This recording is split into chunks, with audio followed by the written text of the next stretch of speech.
Di sebuah kerajaan yang damai dan makmur, hiduplah seorang putri jelita bernama Putri Kemuning. Rambutnya panjang berkilau bagai sinar matahari pagi. Kulitnya lembut sehalus sutra, dan senyumnya mampu menenangkan hati siapapun yang melihatnya. Ia dikenal bukan hanya karena kecantikannya, tetapi juga karena hatinya yang baik, penyayang, dan rendah hati. Rakyat mencintainya, dan seluruh kerajaan menjadikannya simbol kebaikan.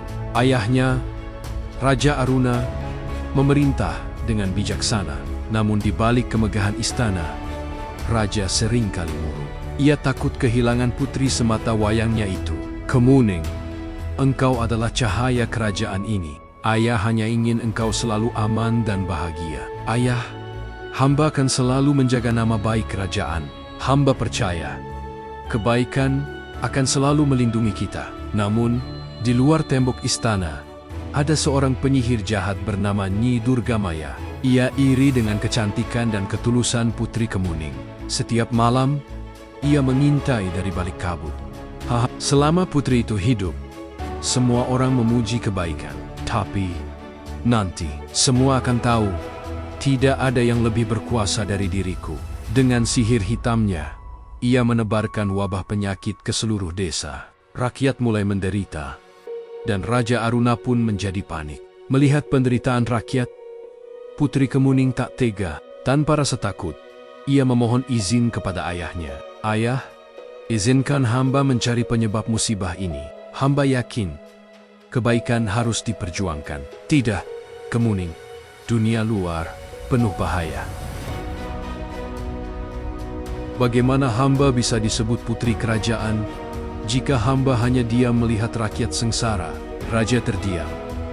Ia menatap mata putrinya yang penuh tekad, lalu menghela napas berat. Pergilah, anakku, tapi bawalah doa dan restu ayahmu. Dengan hati tabah, Putri Kemuning berangkat ditemani burung kecil kesayangannya, si Pipit. Mereka menelusuri hutan lebat, mendaki bukit, hingga tiba di gua tempat Nyi Durgamaya bersembunyi. Nyi Durgamaya, hentikan perbuatanmu. Rakyat tidak bersalah. Tidak ada yang bisa menghentikan kekuatan kegelapan, apalagi oleh gadis lembut sepertimu. Pertarungan pun tak terelakkan. Cahaya keemasan dari kalung pusaka Putri Kemuning melawan asap hitam sihir Nyi Durgamaya. Langit menjadi gelap, angin berputar kencang, dan bumi berguncang hebat. Dalam pengorbanannya, Putri Kemuning mengerahkan seluruh kekuatan cinta dan kebaikan yang ada di hatinya.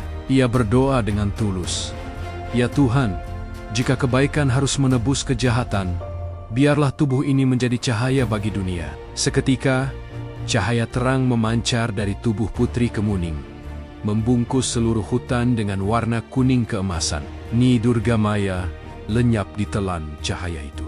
Namun Putri Kemuning pun menghilang bersama sinar terakhirnya.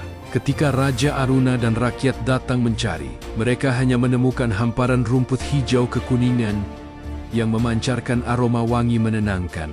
Sejak saat itu, bunga kecil berwarna kuning tumbuh di mana-mana.